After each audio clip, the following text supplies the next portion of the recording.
চেন্নাই আর গুজরাটের ম্যাচটা এইমাত্র শেষ হলো। তো তারপরে গুজরাট যে এত বড় ব্যবধানে হারলো, সেখানে পয়েন্টস টেবিলে কী বড় পরিবর্তন এলো। চেন্নাই ম্যাচটা জেতায় এত বড় ব্যবধানে কেকেআরের একটু লাভই হলো গাইস। কেকেআর পয়েন্টস টেবিলে অনেকটাই উঠেছে ওপরে।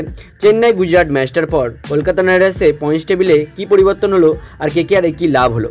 চেন্নাই ম্যাচটা জিতে যাওয়ার পর গুজরাটের পয়েন্টস টেবিলে অনেকটা রান রেট মাইনাস হয়েছে, যেখানে কেকেআর টিমের লাভ হয়েছে। হ্যাঁ গাইস, এখন কলকাতা নাইট রাইডার্স টিম তার পরবর্তী ম্যাচ খেলবে 29 তারিখ।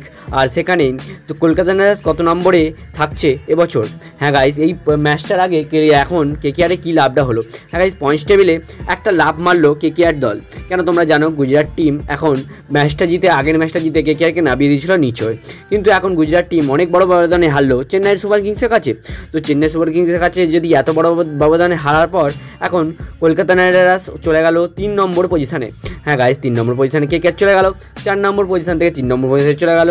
কেন, গুজরাটের রান রেট অনেকটাই মাইনাস হলো।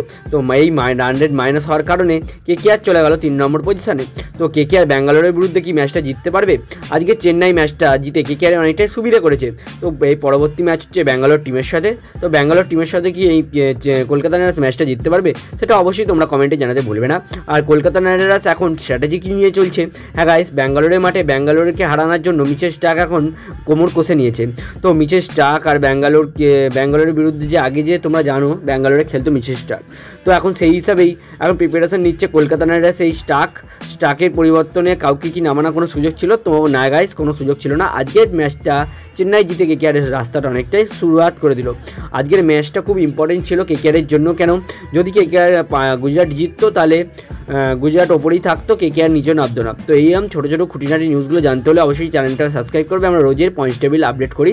আজ জন্য এটুকুই। বাই বাই গাইস, কেমন লাগলো ভিডিওটা কমেন্টে জানাতে অবশ্যই ভুলবে না। আজ জন্য এটুকুই, বাই।